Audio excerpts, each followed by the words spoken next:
Cześć. Zanim zaczniemy, jeśli lubicie takie materiały, zostawcie łapkę w górę, zasubskrybujcie kanał i włączcie powiadomienia. Wtedy nic wam nie umknie. A teraz lecimy. Dziś mamy dla was ciekawostkę. Montreux. Niewielkie, spokojne miasteczko nad jeziorem Genewskim w Szwajcarii. I teraz najlepsze pytanie. Co tam w ogóle robił Queen? Otóż dla zespołu to miejsce było dość dziwne.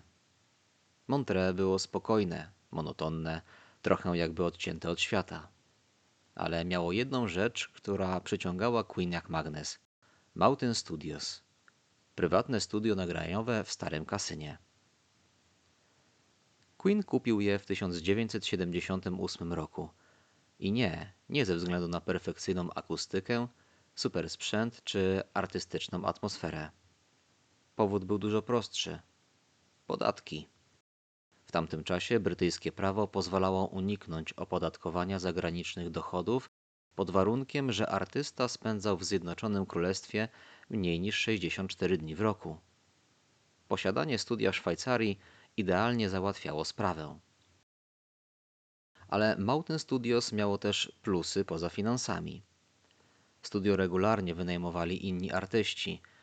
Nagrywał tam David Bowie, AC/DC, Iggy Pop czy Chris Ria. Tak więc studio samo zarabiało na siebie. W dodatku Queen miał pełną kontrolę nad miejscem. Bez pośpiechu, bez presji, bez zewnętrznych terminów. Można było pracować kiedy i jak się chciało. Ale, i tu mamy twist, nie wszyscy w zespole byli zachwyceni. Freddie Mercury od początku był sceptyczny.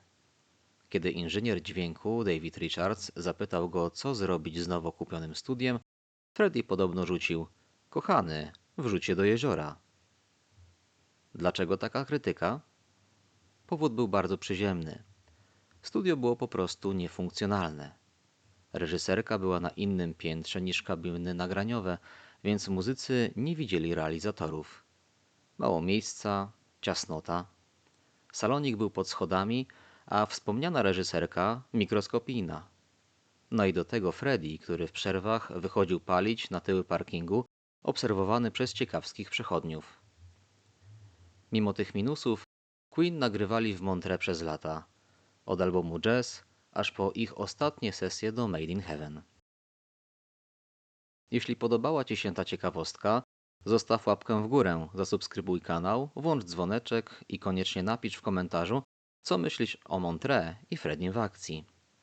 A jeśli znasz kogoś, kto też uwielbia Queen, udostępnij ten materiał. Dzięki wielkie, że jesteście i do usłyszenia w kolejnym odcinku.